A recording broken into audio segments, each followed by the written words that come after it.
and I kind of like hike my leg up and slide on the table because steps are hard for me. So I wasn't going to climb up the step. And he makes a comment about, all you overweight people just always want to slide on the table and never want to use the step. I mean, doctors were really I felt like they were coming at me, accusing me of something, and I didn't know what, because I didn't know what was wrong. Kandi, how did you find Carnivore? Well, I found it out of desperation. My story starts a long time ago, as far back as I can remember. I always had muscle weakness, and I would fall a lot, and I would have trouble climbing stairs and things like that. And as a kid, my parents did take me several times to the doctor to see what was wrong. And the doctors never really did any testing.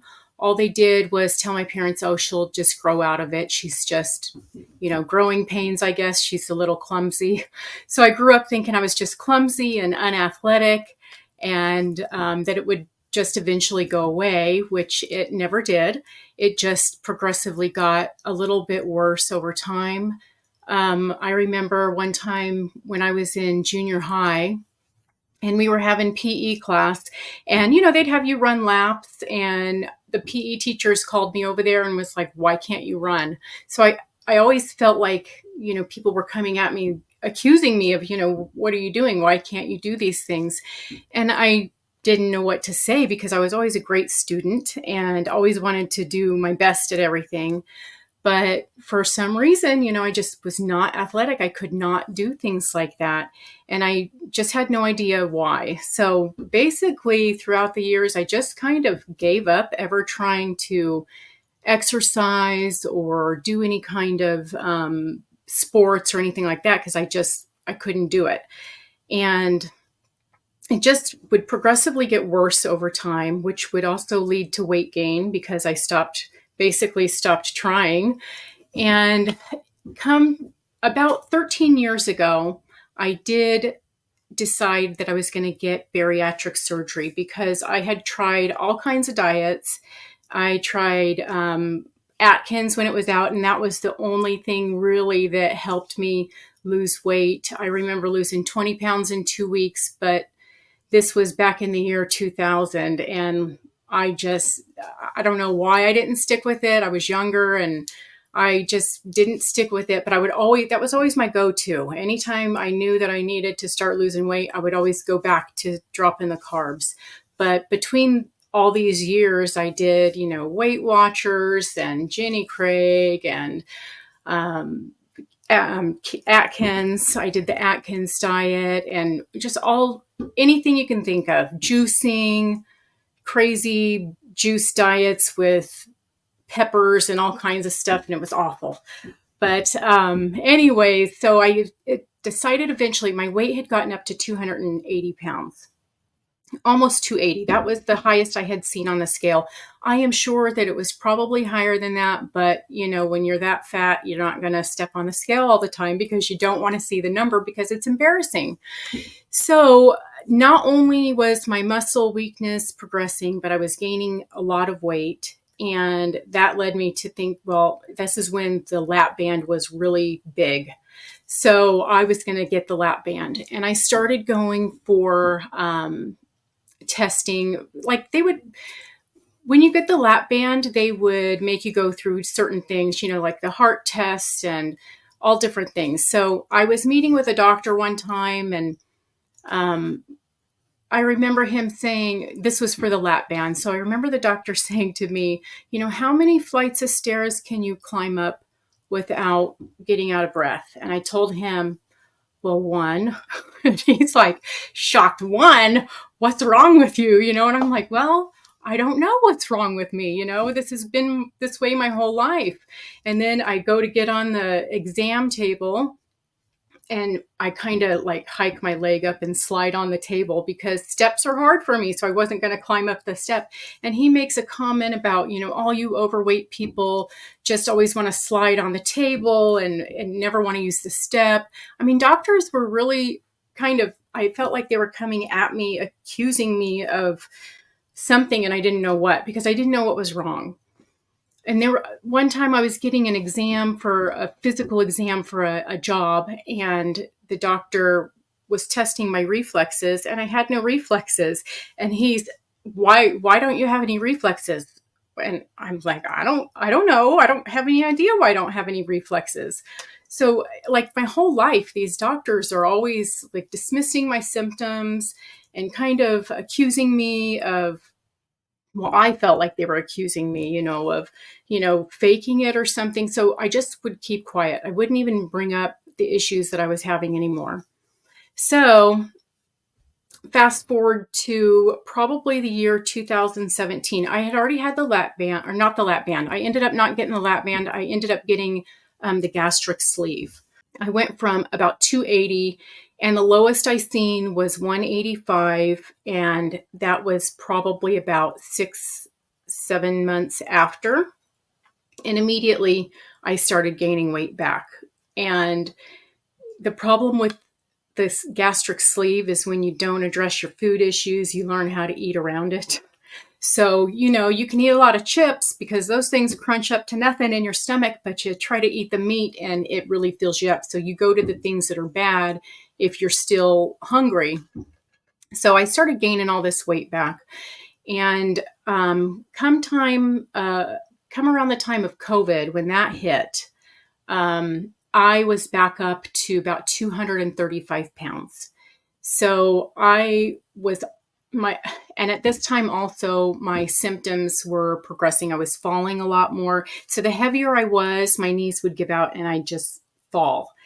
And it just didn't make things any easier, So I gained all this weight. COVID hit. I just started eating, we were off half days and half of the team got let go where I was working to stay at home during that time. So I just started eating all the good stuff. I thought if I was going to die, I'm just going to go out happy. So I started eating everything and, the world didn't end. So here I am at 235 pounds now and my symptoms are progressing.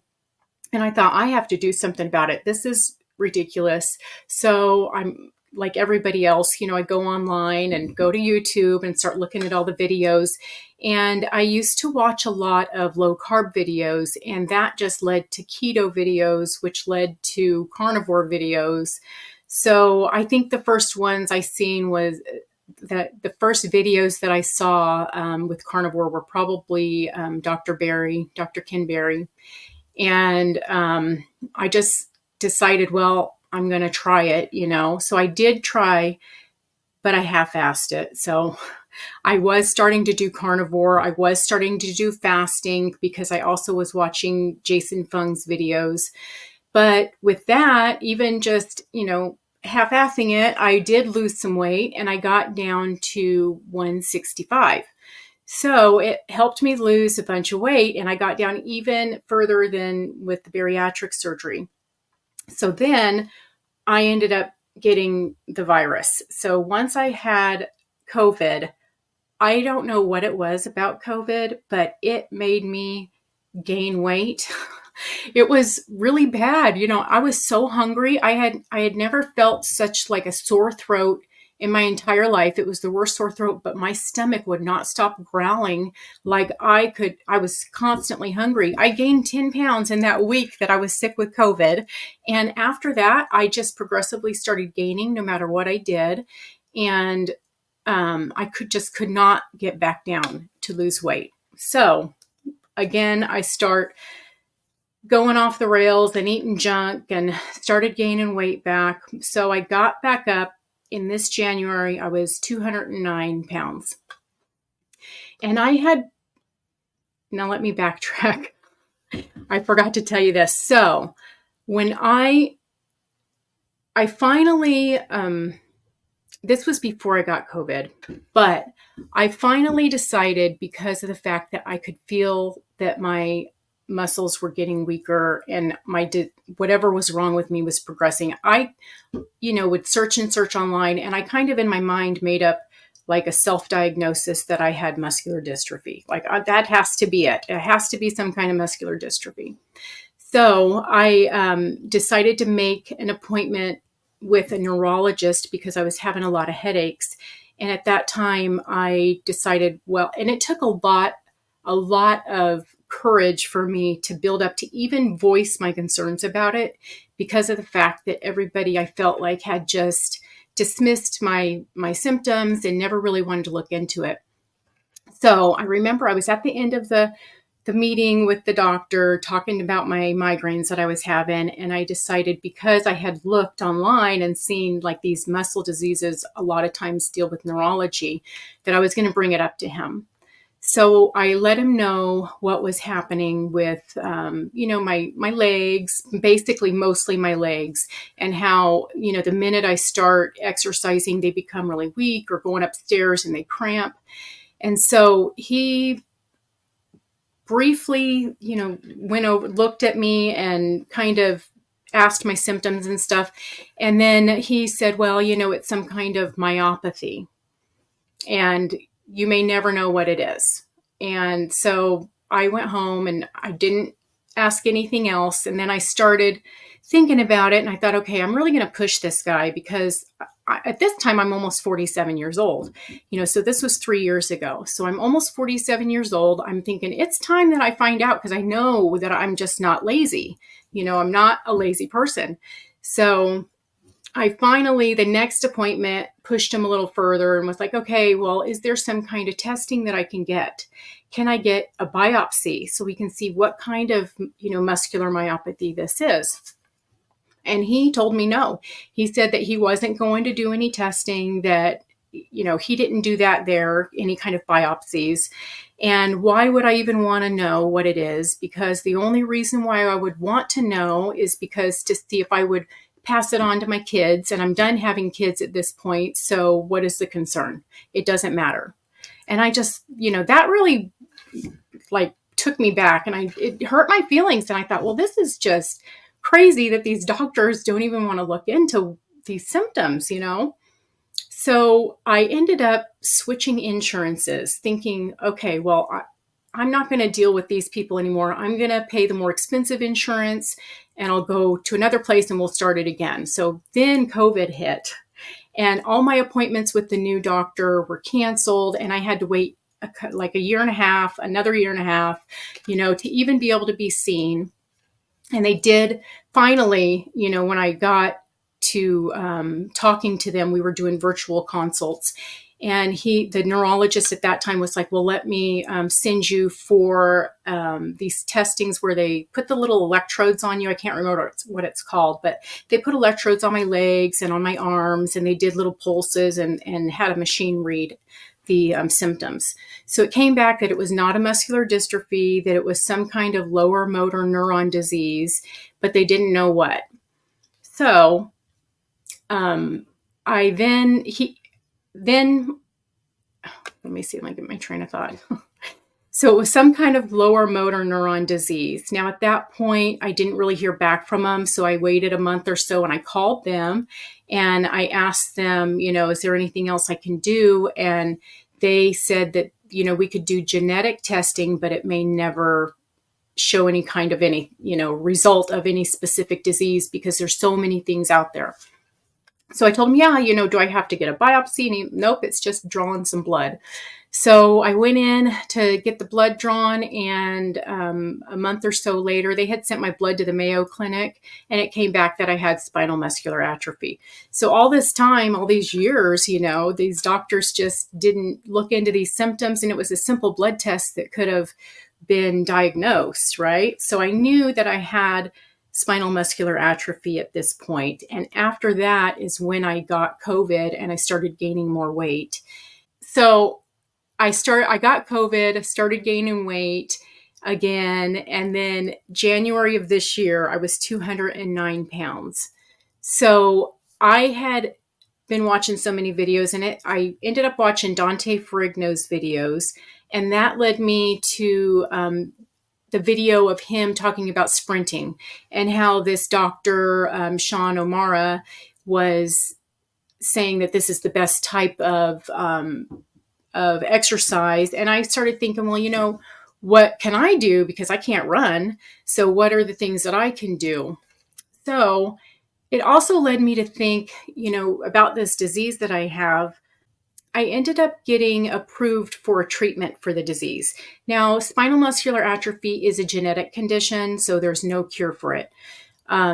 It's where I'm missing a gene. So because I'm missing that gene, of course, I'm never going to get it back. So there's no cure, but there are treatments, and they're pretty new as far as I don't think they had them when I was a kid, but these treatments, the one I got approved for was called Spinraza. So what it is every 4 months, and it'll be for the rest of my life, I go into the doctor, to the neurologist, and he gives me a spinal tap, and he removes fluid from my spinal cord and inserts the medicine Spinraza.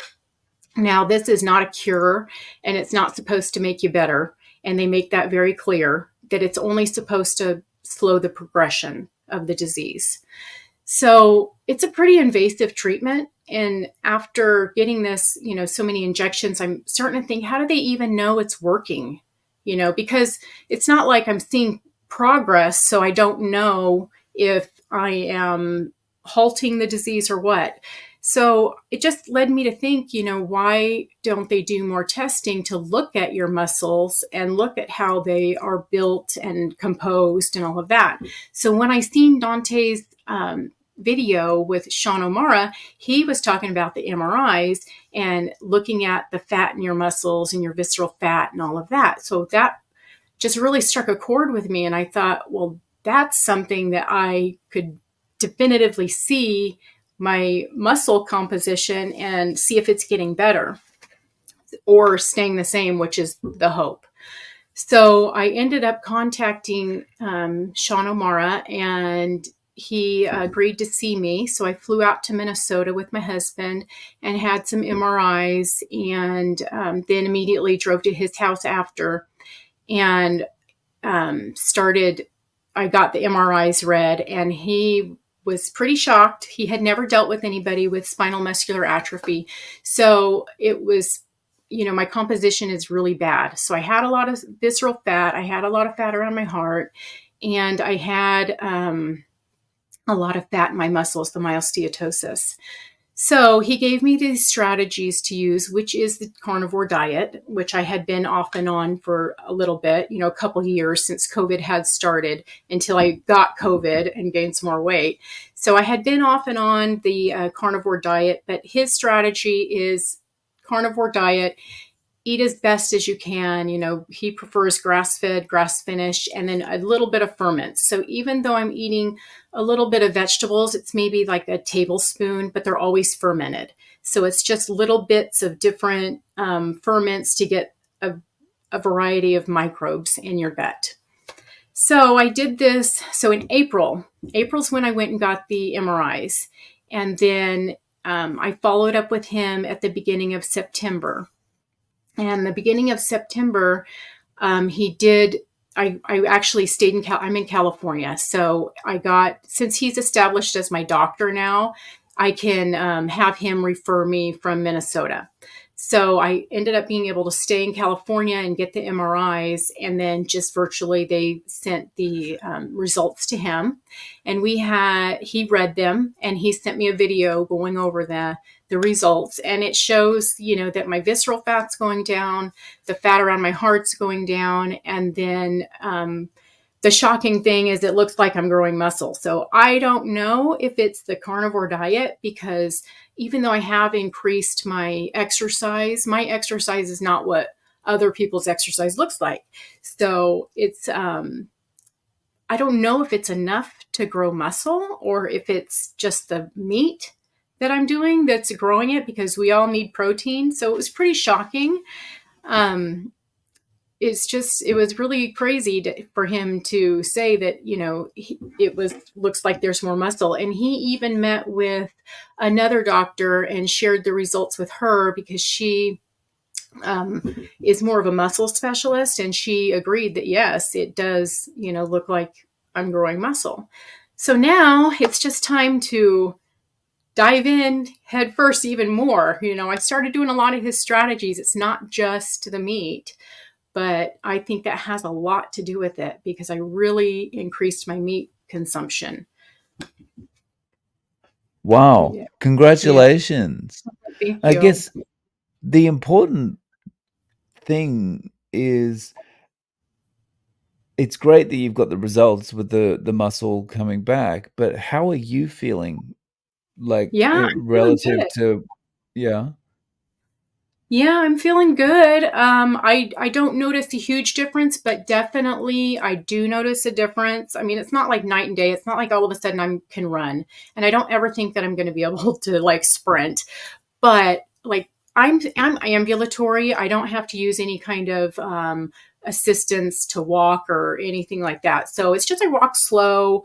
My main thing is when going upstairs is hard, or getting up from the ground or anything like that. But I do notice, because I go on walks with my husband with the dogs, and when we go up hills, it's easier for me, because hills are also, even they're not as hard as stairs because they're not as sharp of an incline, but I do notice that I'm not as tired as quickly. So I know that it's helping. I'm trying to do what I can. I did ask him, for people with mobility issues that can't run, what can we do? What is something that you suggest? So he did suggest a recumbent bike, and I bought one of those. So I will kind of sit on that and act like I'm sprinting. So I will, go back and forth as quick as I can for 20 seconds or 30 seconds or however long I decide to do it. And I'll do several of those, at a time throughout the day. So that's one of the things that I'm doing. And I have a rebounder, which I don't go crazy on it. Like some of these videos on YouTube, these people are nuts. They go high and they jump really high. But I just basically do the health bounce or march in place on it. And I did get the handlebar for my stability. So I'm able to get my feet off of it a little bit, but so I'm doing that, and I'm lifting some dumbbells, and I'm just doing what I can. But there's something about the carnivore diet, it really did help. Nice. So, Mhm. how have you been eating day to day? Well, I'm blessed with the fact that I don't get bored of the same things. I mostly eat hamburgers for lunch, and what I do is I work every day, and I'm gone from the house for probably 12 hours minimum, because California has horrible traffic, and I live about 40 miles from my work. So by the time I go to work and come back, and I'm on the road, it is a good 12 hours. So I have something that's called the Hot Logic, and basically it's a little lunchbox that you can plug in, and it'll cook your food up to 160 degrees. And I personally do not like leftover meat very much. If I'm going to eat a leftover steak, I'm going to eat it cold. But I prefer, freshly cooked food. So I will just take my glass dish and put the raw hamburger in it, and maybe some bacon on top and salt, and put it in the Hot Logic when I first get to work. And by the time I eat my lunch, it is, good. It's cooked. And almost everybody at my work now has bought a Hot Logic and are cooking their food in that, because it's so, it works really good. So daily I eat hamburgers basically every day. At night, we eat a lot of ribeyes. We do eat a lot of ribeyes. I mostly it's beef. I eat mostly beef. I have given up most of the seasonings. I used to think that you had to season your meat with all these different kind of seasonings to make it taste good, and I was kind of shocked that you don't. Meat tastes good with just salt. So I mainly just salt now. If I am making something for family and it has other seasonings in it, I'm not so dogmatic about it that I'm not going to eat it. I will eat seasonings, but when it's just for me, I just salt it. And that's how I do. I do eat eggs. I will eat pork belly, a lot of pork belly and bacon. I'll eat chicken, but mostly it's just beef. It is beef. Nice. And your husband's joining you on this? No. I wish. I wish he would. Now he's doing low carb because I don't buy anything in the house that is horrible. Because if there's sugar in the room, I'm going to crave it. I'm going to think about that sugar until it's gone. And I will just say, I just got to eat it up So I don't think about it anymore. So there's nothing in this house that is not low carb. Now, we do have some Greek yogurts for him that is the sugar-free type that has stevia or aspartame in it, but I don't crave those. So he can have all the yogurts he wants. But as far as vegetables, at first I was buying vegetables and cooking him aside, and I just kind of slowly stopped doing that. And I just told him, if you want a side, you can have what I have, cottage cheese for him, some artichoke hearts that are marinated. So he'll take this and that, but he does eat mostly just meat with some cottage cheese and stuff. But like yesterday, we had a birthday party to go to for his mother, and he ate some chips. And I'm not going to get on him. He's not, he is not overweight like I was. He's not unhealthy like I was. I wish that he would do it. And I told him, I really want you to do that, but I'm not going to harp on you because that has to be your decision. There is nothing worse than somebody being a dictator over your diet. And I hated it if somebody would do that to me. So I'm not going to do that to him. It has to be his decision. Yeah, fair enough. Um, Mhm. so when you got started with this, did you have cravings and how did you deal with them? Yes. So I started, now before I met with Dr. O'Mara, I started again January 1st. That's when of this year is when I restarted, and I'm like going to go into doing basically carnivore. So the reason why, I'll tell you why. The end of last year, my husband and I went on a kick of just eating junk. It was horrible. I was eating so bad. Um, for Christmas we had bought C's chocolate, and anybody out there that knows C's chocolate, it's delicious. It's in California, but we had bought C's chocolate for presents, and we ate it all. We would sit there at night and eat all the boxes of C's chocolate, so then we have to go buy more for the Christmas presents. And at the end of the year, I was hurting so bad, like so much inflammation. My knees hurt.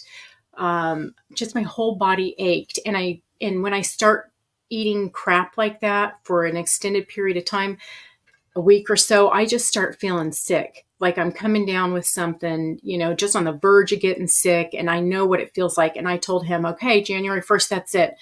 I'm going to go back on this diet. So he did start, with me, even though he has veered off a little bit. But we did start January 1st. It was hard at first. I did have the cravings, but when you have so much pain that your pain goes away, that is a big incentive for you to keep on going. And once I make my mind up, I'm pretty good. So I am not a moderator. I'm a very, very big abstainer. I have to just not eat it. So I did abstain from everything. Now, the one thing I wasn't giving up was the diet sodas and the sweeteners. So I would make things with sweeteners in it and the diet sodas, and my cravings would not go away. So, I did cheat a couple times. And there was one time in the beginning of, or the end of May, where I was stressed and I went into work, and at my work, they have nothing but junk food for everybody to eat. There's Rice Krispie treats, and there's donuts and pastries and sodas and just all kinds of junk. So I went into work and I ate something, and that led to a week of me cheating. I started feeling sick again, and I thought, nope, I got to go back on it. So I went back on it and have been strict ever since. And I feel good. But I was still drinking Diet Coke. So let me see, in July, I gave up the Diet Coke and I gave up the sweeteners, and I don't have them anymore. And ever since I did that, my cravings for sweets has diminished. So I did not want to be the one that happened to. I wanted to be the one that could have all the Diet Coke that I could drink and all the sugar-free Jello that I could eat, and it would not affect me, and it wouldn't, change my taste and make me crave the sugar, but it was me. It was my downfall. So I only drink water, and I'll have seltzer water. So I do have flavored seltzer water, but that's it. It's nothing with sweeteners. The sweeteners are huge. I didn't want to be the one that had to give up the sweeteners because I loved diet soda, but Yeah. no good for me. Yeah. Yeah. So, do you have another MRI planned in the future, another checkup? I do not have another one planned right now, but yeah, I will get another one. I'm not sure if it's going to be another 4 months or what. I need to see what he suggests. It was, I think, 4.5 months between the first and second one. So to me, that's a lot of progress made in 4.5 months, especially with me because of what I'm dealing with. So I think I'll probably get another one about the beginning of the year because it was September. So probably the beginning of the year, sometime January or February. He did contact me, wrote me the other day, and was talking to me about fecal transplants. Have you heard of those? So for the microbiome. Yeah, so that may be something I'm looking into because I would totally, totally do it. And he was telling me that I have, there's a good possibility that I could gain something but not lose much because of what I'm dealing with. So I think I'm going to look into it. I totally would do it.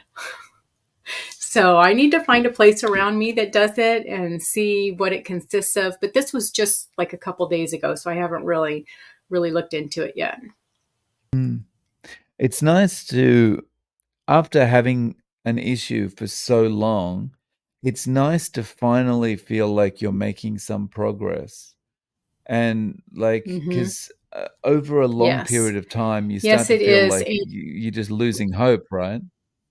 Yeah. When you don't know what you're dealing with, you don't know how to fight it. So all these years with me not knowing what I was dealing with, I didn't realize how it would take a toll on my body if I just gave up exercise and all of this stuff. So I think that really did lead to a lot further progression because of the fact that I didn't know that I had this disease that was going to cause muscle wasting so quickly. And I don't think people really realize once you're not moving how quickly you lose your muscle to begin with, just a normal person. So, yeah, with all those years of these doctors or people, PE teachers and people that would see these symptoms in me, just, not just brushing it off, I think it really does a disservice. And especially when you ask for things to be done from the doctor and they tell you no, like, I don't even understand that. Like, how are you even supposed to know what you're dealing with to help yourself?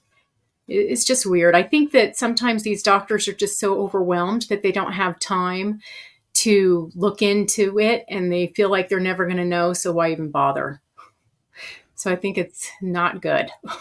Yeah, I feel like there's also a little God complex part of this as well, where it's like doctors are like, "Who is this patient to be telling me what they think they need?" or something like that. Yeah. Yeah, that's true. Once I started doing, I never really told the doctors that I was doing carnivore now, but the doctor that I go see that gives me the Spinraza injection, I just tell him, I eat just a whole foods diet, mostly meat and some fermented foods. But he did tell me, let me know how your MRI goes because I told him I got MRIs. Oh, and here's another thing. There's a rep that for the drug company for the drug that I get. The drug's called Spinraza, and I have a rep that contacts me and asks me, "How are you feeling?" And have you gotten your next treatment and all of this stuff. So I did let her know. I'm like, hey, I actually got some MRIs and I'm getting a follow up, and we're supposed to see, if there's any kind of improvement. And even the people with the drug, they don't have any confidence that people can regrow the muscle because she said, well, just remember, that our goal here is to, not progress any worse. So even if you remain the same, that's a win. So I'm thinking, there's so much with diet that people don't understand, how much it can help you. And I my hope is that people that have these issues and think that there's no hope because they were born with it, I don't think that that's all there is to it. I think that there certainly is a lot of things that you can do that would help you that isn't, it's crazy. There's so many things that you can do that can help you if you clean up your diet and get rid of all the junk and get rid of the everything made in a factory. Do you really think that however we got to this earth, through God or through our creator or evolution, do you really think that we are here with the intentions of we would not be able to survive without food that was made in a factory? Because this food wasn't made when we were first put on this earth. So I just think people just need to go back and stop thinking that all this stuff in the factory is good for you, because it is not. It is not. It 100%. didn't help me at all. 100%. It's like all the species in the animal kingdom, why can they Mhm. survive on non-factory produced food? Why can they survive on having no pharmaceuticals in them? None of them have got Mhm. a processed food deficiency. None of them have got a pharmaceuticals deficiency. Mhm. It's just Yeah. us that think we're special, right? Yeah. Yes. And you know what else kills me? These people that will ask me about, what are you doing to lose weight? What is your diet like? Because they know, they see me at work where I'm just like, nope, I'm not going to touch it. I'm not going to have that. And so I tell them, I'm eating, meat. Well, and then they make comments that it's just so expensive, and it's so expensive to eat healthy, and, meat's so expensive. And then they're ordering their DoorDash every day. And I'm thinking, that is crazy. You know how many, you could have a good ribeye, maybe two. If you get it on sale, you could have a couple ribeyes, and you're ordering DoorDash and then complaining about how expensive it is. And then, I'm not going to harp on anybody about their diet, but then they'll have aches and pains, and you're like, this will go away. You don't have to be in pain. You don't. Right, It's and just these your diet. they're not just ordering the DoorDash, they're probably tipping the driver when the driver comes in, and then they're Mhm. like, "Oh, I can't there's no way I could afford a steak." And it's like, "Yeah, Yeah, there's no way you could afford a steak now." right. And I'm like, just do what I do. I put a little bit of hamburger in my Hot Logic and I have a meal. It's simple. You don't even have to I meal prep. I think it's also a perspective thing, though. I think it's people that haven't eaten this way cannot understand what sati well, first, they don't understand what it is to feel satiated. Mhm. And second, they cannot believe that you can feel satiated just by eating a steak or just by eating some hamburgers. Mhm. It's true. Hmm. And I'm one thing with me, because I had the gastric sleeve, is I cannot eat as much in one sitting. So I will, when I started measuring my food, I noticed that I was eating a little bit, like hardly any calories, hardly any meat. So I really have to make sure I have a plan of what I'm going to eat. I can eat way more now than, 12 years ago when I had the surgery, but it's really hard. So people with bariatric surgery, they can do it. They just have to plan. They just have to make sure they have, a plan in their head, because if they do not, and they don't have their food ready, that they're going to eat, then they're not, it's easy to forget. It's easy to just think, well, I had a little bit, and so that's enough. And then when you measure it, you're like at 50 grams of protein for the whole day. So it can be ridiculous, if you don't really know what you're eating. I don't measure all the time, but there are times where I periodically go in there and measure. Usually I try to eat about 8 ounces of hamburger for lunch, and that's what I'll put in there with maybe a couple slices of bacon cut up on top. But it does take me a long time to eat it. So I'm munching on that for maybe an hour or so, because I'll just eat it at my desk as I'm working. I can't sit there and eat a whole steak. My husband reaps the benefits of that, because we get 2 ribeyes and he gets 1.5. And my puppies get some too. But I'm full and I'm satiated and I'm fine. I'm not starving. I just concentrate on eating the meat. and if I'm hungry later, maybe I'll get a little piece of cheese or something like that. But mostly hamburger goes down a lot easier for me than steak. But I love my ribeye. I love it. It's good. Yeah. So, what would your number one tip be for someone getting started with carnivore? Don't do it half-ass. Don't, because you're not going to know how you are gypping yourself. I, for so many years, went back and forth, for low carb and then eventually to carnivore, but then I'd always cheat. And every time I cheated, it would take me, a long time to get back on because I'm just not an abstain, or I'm sorry, I'm not a moderator. I have to just abstain. And throughout all those years, I never gave up the artificial sweeteners. I would do it here and there, and maybe for a week or a couple weeks, but then I'd always get stressed and I think, oh, if I just had a soda, it would just make life so much easier. So I drink that Diet Coke, and it would bring the cravings back. So I know it's only been since July. So what, 3 months, 2 months, 3 months, I'm going on 3 months that I've given up the artificial sweeteners for good, like not any sodas, not any kind of, sugar-free Jello or any kind of sugar-free sweets that I may make for my husband. But it has made a world of difference, and I did not think that it would. So definitely, if you're going to do carnivore, give it 100%. And you just don't know the benefits that you're going to get if you only do it halfway. It's really, really great, especially if you are a sugar eater and you're craving the sugar. I don't care if you test your blood sugar after you have those artificial sweeteners and it doesn't rise, because I did it.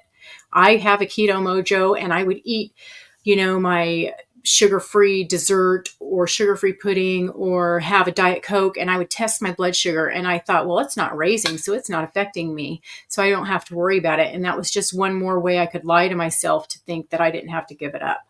But once giving it up, it really makes your food cravings and the food talk that's in your head, thinking about, that donut that's over there, all of that's went away. And I pray to God it does not come back.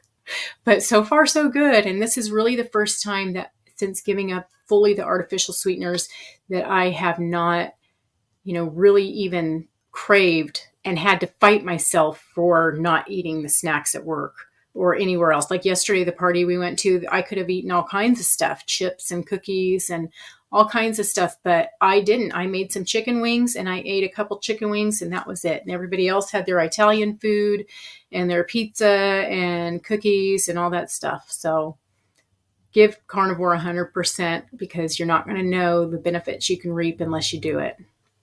Yeah, very nice. So, Candy, do you have any social media or any way people can get in contact with you? I do have a channel. It's Carnivore Kandi. When I first started the channel, I named myself Carnivore Kandi. But because I'm working with Sean O'Mara and doing a little bit of ferments, I didn't want people to come at me and say, you're not carnivore because you're eating that tablespoon of sauerkraut. So I changed it to Carnivore Kandi early on because I didn't want to have to deal with that. I didn't want people to think I was lying. Yeah, no worries. No worries. I'll link to your channel below. Thank you. Candy, thank you so much for coming on and sharing your story. I really appreciate your time. You're welcome, Dave. Thank you for having me.